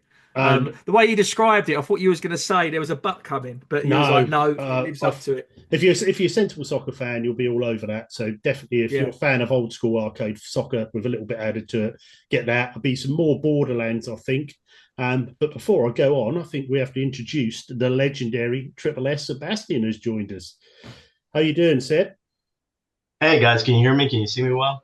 Yes, we can hear you loud and clear. The visuals are perfect. The audio is perfect. And we have already told the listeners, we said, stick around. It's a time of the show where we tell everyone what we hope to play. We've done the subscriber list and then we normally disappear. So I said, look, do not adjust your dials. Do not turn off because we have got the legendary Seb all the way over from the States and he needs to tell us some very important news. And I'm excited. I don't even know what it's about. No, mate. Glad to see y'all. Shocked too. Glad to see you. Glad to hear from you. I didn't want to interrupt the show. Didn't want to make it all about me or anything like that. But there was some video game news that I thought, like, normally I would have said, oh, this could wait till next week but y'all did an Xbox centric show this week where y'all talked about the Direct, right? Yeah, pretty much. We did indeed, yeah. So in light of that, it just broke that the dam has been broken, so to speak. Gamers have been worried about this for a while now, and the Band-Aid has just been ripped off. One of the big Xbox exclusives now is now coming to multi-platforms. This isn't just the 4, where it was Grounded, Intimate Sea of Thieves, and what was the other one? Grounded, Intimate Sea of Thieves, and Hi-Fi Rush. Yeah. No. One of the biggest exclusives that Xbox has had in their lineage is now coming to other platforms. This has just been announced, by the way. Can we have a guess? Yeah, go ahead. I'm biting my lip. I can't guess. I'm thinking Halo. How do you say it? How do you pronounce it? Halo. I thought you said Halo. Halo. Hello, mate. Halo. Yeah. I'm thinking Master Chief Collection coming over to PS5. Oh. Okay, Scott, what's your guess? I'm too excited. I'm rocking. Anyone watching on YouTube, you think I've got a stray jacket on. I'm biting my lip and rocking backwards and forwards. So I'm excited, Seb. Just give it to me. I can't guess. All right. So, Forza Horizon 5 has been announced for PS5 coming this spring. Developed by Panic. Yes, and we got details. So, developed by Panic Button. The same content as the Xbox/PC. Expansions will also be available for purchase. Horizon Realms free content update coming to all platforms. So this is specific to the Forza News blog that just posted. A lot of news stories are running with this. It has now been officially sanctioned and everything by a lot of the big outlets are co-signing this news. So you got your IGNs and all that. So it looks like the dam has been broken. This is the biggest exclusive so far.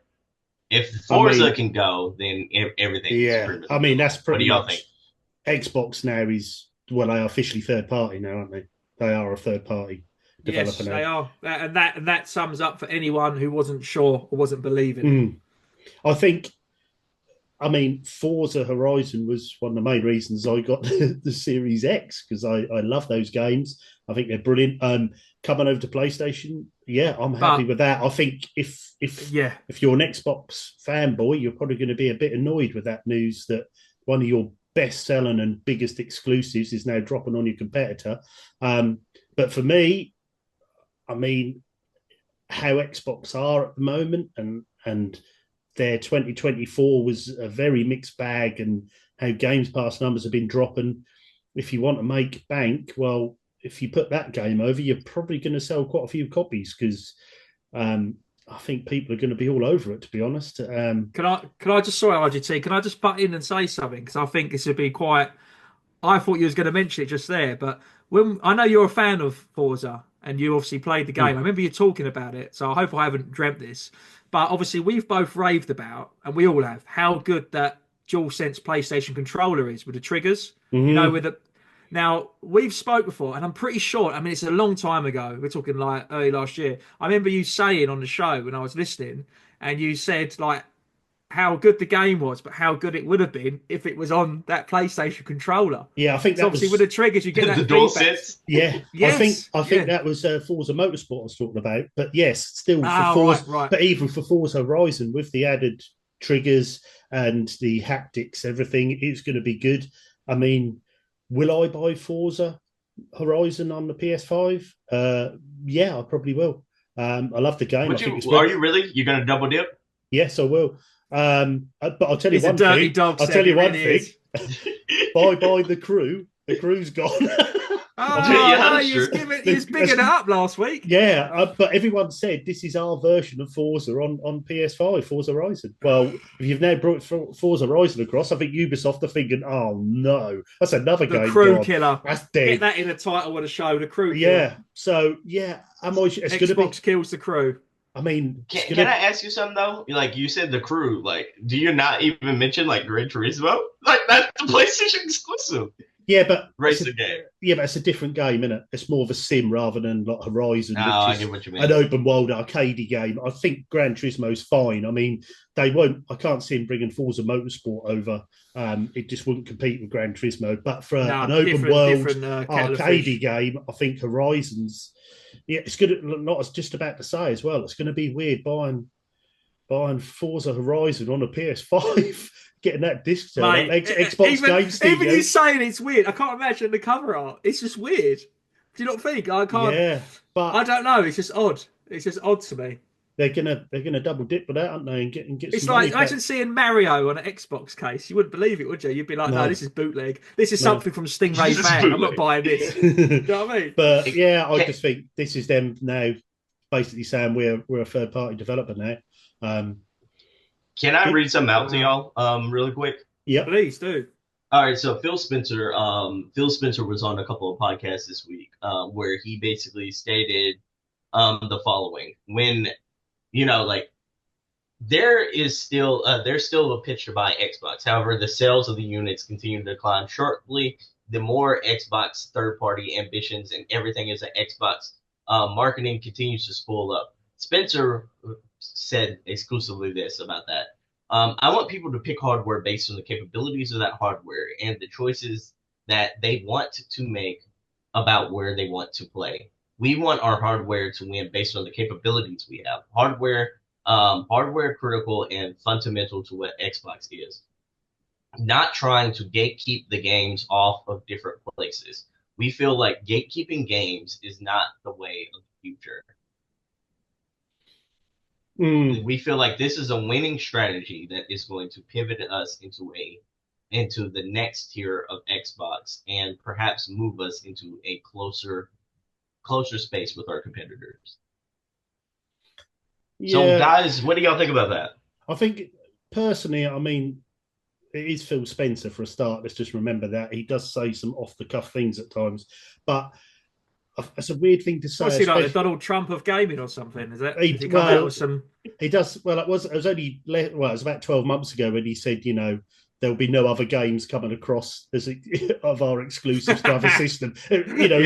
He's so he does sometimes get caught up what he says, but also it's a strange thing to say about hardware when the Xbox Series S has been such a handbrake on the releases. So third-party games have tend to play it on the PS5 better than they have on the Series X because of the Series S handbrake. So I think for him to say our hardware will try and win through unless they've got new hardware coming out that we don't know about yet, I think, it's a strange thing to say considering how well the PS5's third-party games have been playing and sales figures, like we said last week, November, that was 5-1, so there's a big gap to make up. So I'm not sure they're wanting the hardware to win through. I think for them selling their exclusives on their leading competitors' systems, I think they've been backed in a corner to do that because of the acquisitions they've made, because of the billions they've spent, yet Games Pass numbers have either plateaued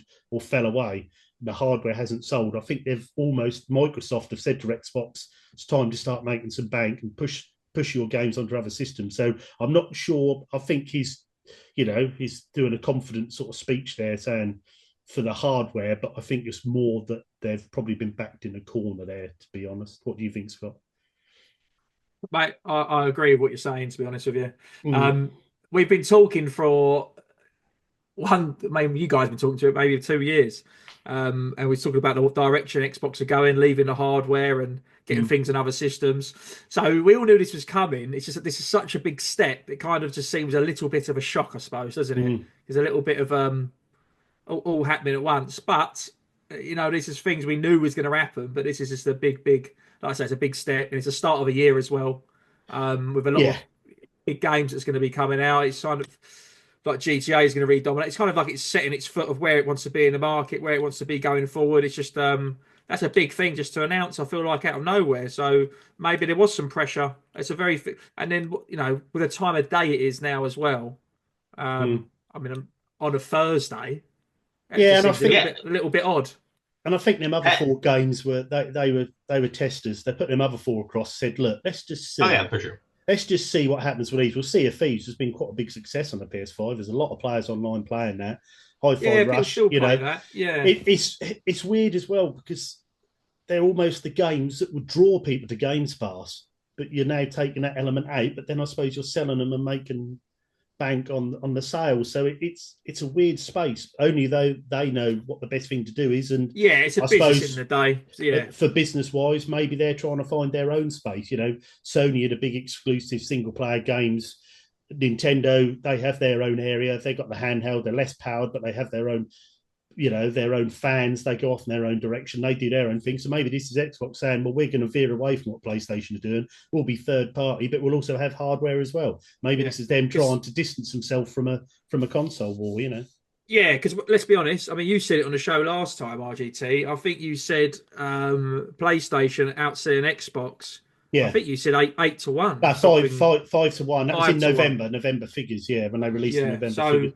So they're already a third in a 3-horse race. So if you can't, time to do something different, What do you think, Seb? Something different. Do you think this is a good move or not?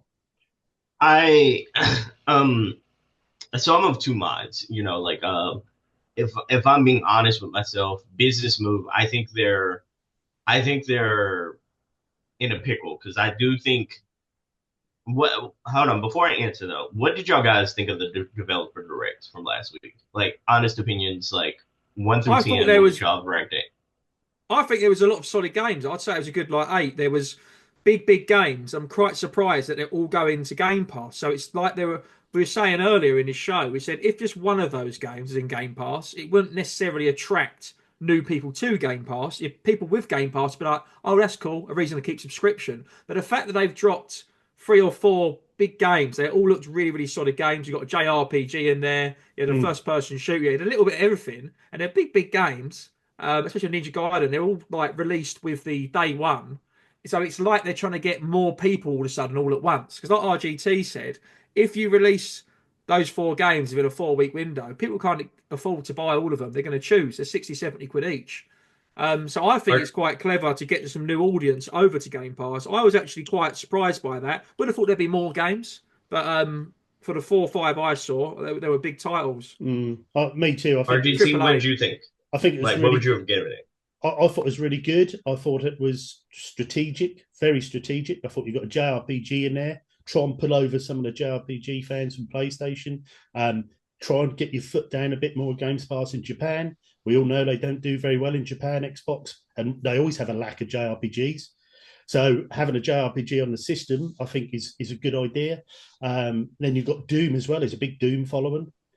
So I thought the game selection was pretty good, and I thought that looked pretty decent. So it's even more surprising that they seem to have been doubling down on Games Pass to then suddenly announce a few days later that Forza Horizon's coming over to PlayStation. It almost seems a mixed message to me, but yeah, I was quite impressed with it, to be honest. There's games definitely I'd play there, and that would almost. I mean, I cancelled my Games Pass, but with games, if they're regularly coming like that, I would definitely be interested in renewing. Okay, so to answer your question though, because now that I got a good sense of how y'all are feeling about it, like Doom: The Dark Ages comes out May 15th. That one is, that one has an installed fan base, and installed fan base. It's like Doom it already brings in new people pretty much every time it comes around. That's coming out in May. South of Midnight, I think, is their answer to Kena Bridge of Spirits. Whenever Kena came out, it was more of the PlayStation exclusive side. Now it's multi-platform. This is like almost like Forspoken meets Kena Bridge of Spirits in a lot of ways. Like, even though it is very different than both of those games in a lot, but that's where kind of those comparisons are being made. April 8th, 2025. Claire Obscure Expedition 33 launches on April 24th, 2025. You look at that game, what's the first series you think about? Final Fantasy. Yeah. Like, it has a very Final Fantasy kind of feel to it. Final Fantasy 16, 16 was exclusive. Final Fantasy 7, the whole series has been exclusive to PlayStation so far. This is kind of their Final Fantasy game that, even though it's not going to be exclusive, it comes straight to Game Pass. Ninja Gaiden, coming straight to Game Pass, 4 and 2. So big wins there. What I'm thinking though is, like, they didn't bring up Avowed. Like, Avowed comes out in February 18th. They also have left a lot of window for later this fall. That leaves something big there. Like Xbox is like, they're in the habit now of putting out at least one big game in the fall. We got Call of Duty. We know Call of Duty comes out every year around November. There's a room there for a Fable, perhaps. Like, there's a lot of room for another big installment. What I'm getting at, guys, is that they're strategically coming out with a lot of good titles that, if these games land, it is a momentum shift. It is a momentum swing. But I'm an old school gamer. I think they could have found momentum, especially maybe not this generation, but with like the litany of games that they're coming out with. All of these, now that they've been announced, like from Avowed on, hit, like, and start to get more than just the 6 out of 10s, 7 out of 10s. If they're starting to put out hits, then, it's just like with the 360 generation, a lot of those people would have came into the ecosystem, bought the consoles. I think they gave up a little too soon on that. Like, I think for everything that they're putting out and like that they have announced, with Fable coming out, with the Gears prequel and all that kind of stuff, I think they had a chance to be a huge momentum switch. Just like the PS4 generation didn't start off with a bang. And the PS3 generation didn't start off with a bang, especially the PS3 generation. It wasn't until the tail end of the PS3 generation that PlayStation started to gain ground again with games like The Last of Us. So I think they gave up too soon, but I also see that they're tired of losing with the same rules in place of saying, hey, we need to come up with exclusives. We need to come up with a cool box. We've lost that game twice now because they're going to lose this generation. They lost the Xbox One generation. So this is them trying to change the rules, saying, hey, like, we're still going to make hardware, because Phil Spencer said earlier this week they're committed to the handheld. They're committed to the next generation of Xbox. I question if there's a generation after that one, after this next generation. But I do think like my guess, and this is from everything that I've seen at CES, from everything that I could see like their momentum, their thought process, like from everything they're showing us, it seems like they're thinking ahead of saying, hey, we're going to be a console manufacturer, but we want to be Steam. Like we're moving towards that Steam. Like they want to be Steam. Because Steam. It's also, sorry to interrupt. It's also one other. You've just made me think. So, as Forza Horizon 5 is it coming to PS5? Yeah, that is it's specifically the article mentioned PS5. So, do you think if they've got a gap, they haven't announced anything for autumn, winter time? Do you think they're going to release Forza Horizon 5 on the PS5, gain a nice new audience on PlayStation, and then launch Forza Horizon 6 in the autumn to try and bring people over to GameSpot?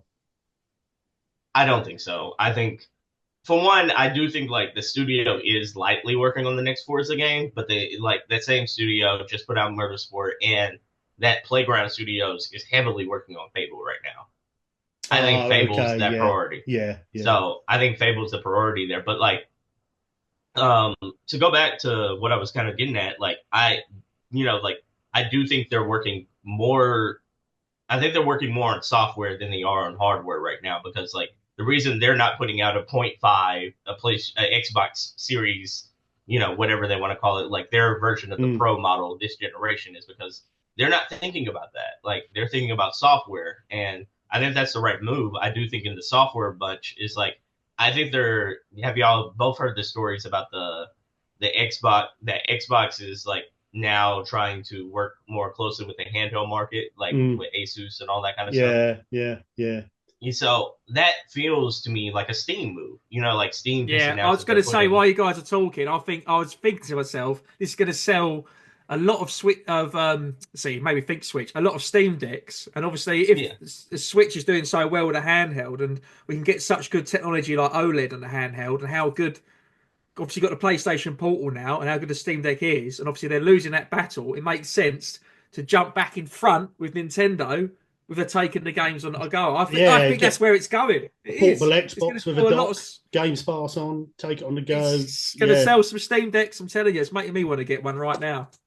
I think it's bigger than that, friends. I think it's like, I think they're working just a little bit ago, like under a month ago, Steam announced that they're putting their OS, their operating system, on a lot of different devices. It'll be available on third party devices. So that means like the Asus ROG Ally, and like a lot of the Nova and a lot of those other PC handhelds can now start you can put Steam OS on there, which is a game changer, by the way.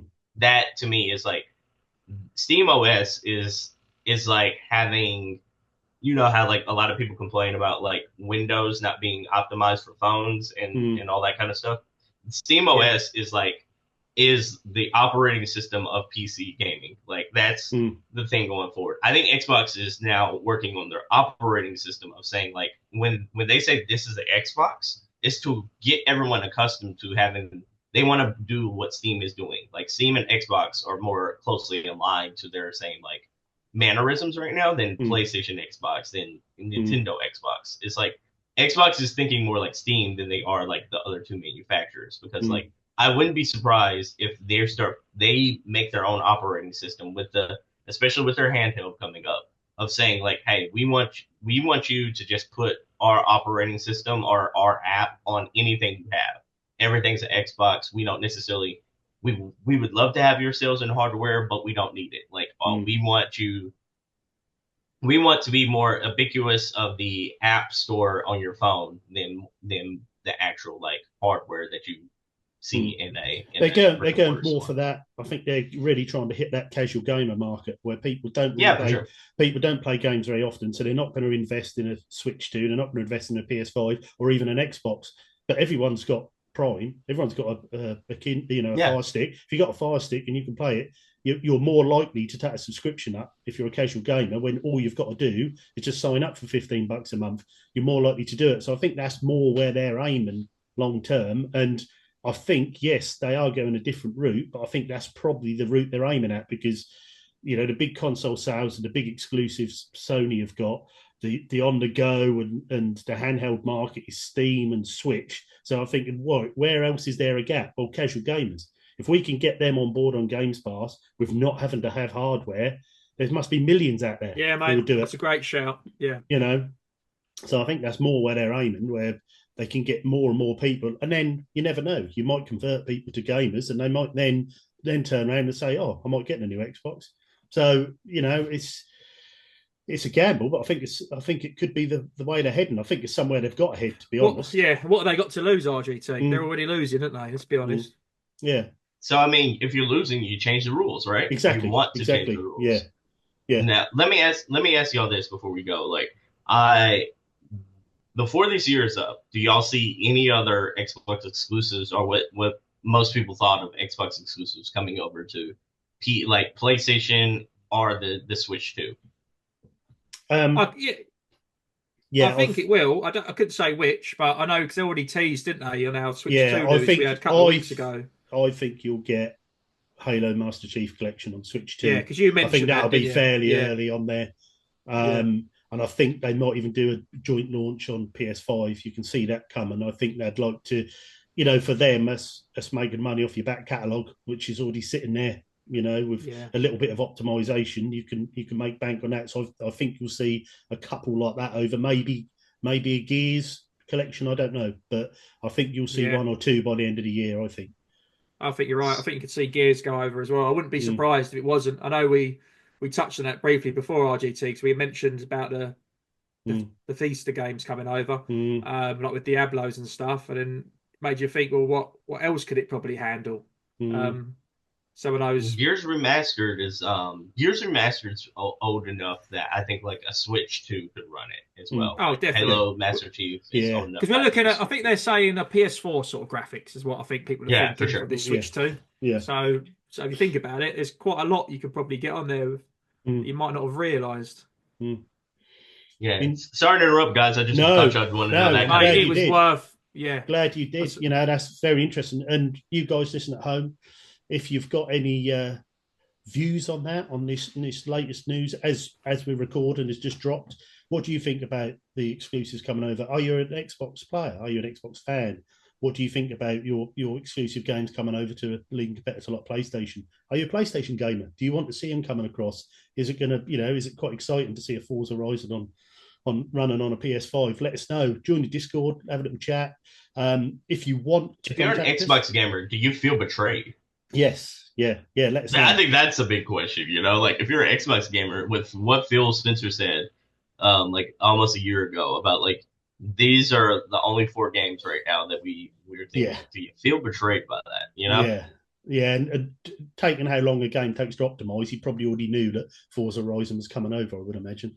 But yes, so let us know. You can contact us on Twitter or Instagram or on DMs, or you can even email us at questions@unofficialcontrollerpodcast.com. Let us know what your opinions are.